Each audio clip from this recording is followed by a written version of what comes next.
Thank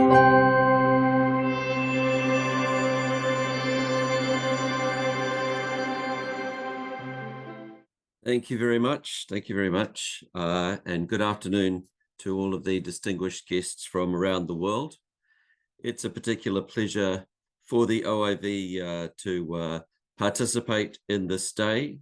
We've been members of the Carte Per Mille initiative since its beginnings at COP21 in 2015. The OIV, the International Organization of Vine and Wine, is the international scientific and technical reference body for the vine and wine sector. And that's wine, but also grapes, table grapes, raisins, juices, and all products of the grapevine. Our membership covers 51 countries and 90% of the world's viticultural surface area of more than 7 million hectares.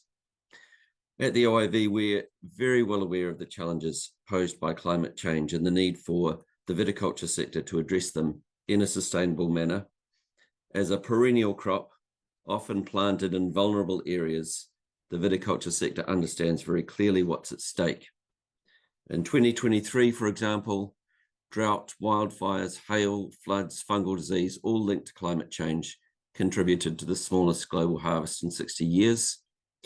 The latest data, which we're going to release later in this week on the 2024 harvest, shows that it will be even smaller, once again, predominantly due to a combination of significant climate impacts in both northern and southern hemispheres. And these effects illustrate very vividly, I believe, the essential need to reduce the sector's environmental impact and its carbon footprint. Sustainability has been a major strategic policy for us in the OIV for more than 20 years, and for the sector as well. I think producers see it as a responsibility. Their livelihood depends on the land, but also the markets that we operate in increasingly demand sustainability from products of the grapevine, and that's why we have a strong commitment. And sustainable soil management is an integral element of sustainability within the sector. The relationship between people and the land, what we call terroir, is well recognized as the key to the distinctiveness and value of wine and other products. And more people are recognizing that sustainable soil management is fundamental to that relationship.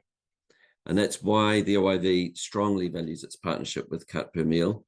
We have a memorandum of understanding which we are renewing and expanding, and it's a partnership that's closely aligned with our strategic priorities for the future. This year, 2024, the OIV celebrates its 100th anniversary. It's the very first international intergovernmental organization that was dedicated to a particular food product category. And to mark its new direction as we enter a new century, the OIV General Assembly adopted a new strategic plan. And I just want to highlight a couple of the key scientific priorities that are of direct relevance to the objectives of Carte Per Mille.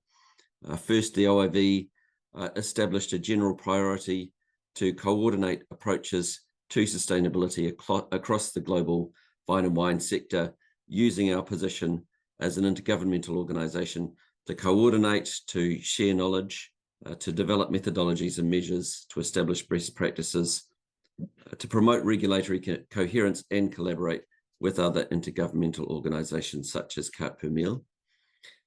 Second, I want to call attention to our specific priority to prioritize works on the promotion of resilient and sustainable viticulture in order to address the impacts of climate change. And this includes working on soil health and working on soil CO2 emissions across a range of initiatives. And these priorities build on a large body of work already undertaken. Just one particular point I wanted to highlight was this year our very successful course on sustainable water and soil management for resilient viticulture that we offered in partnership with CM, who are participating today as well. Across all these strategic priorities, we reinforce the actions and objectives of the Memorandum of Understanding between the OIV and Carte Per Mille, and we see these as a really strong opportunity to strengthen our mutual work and to demonstrate global leadership in these priorities in the future. And I think leadership is really important.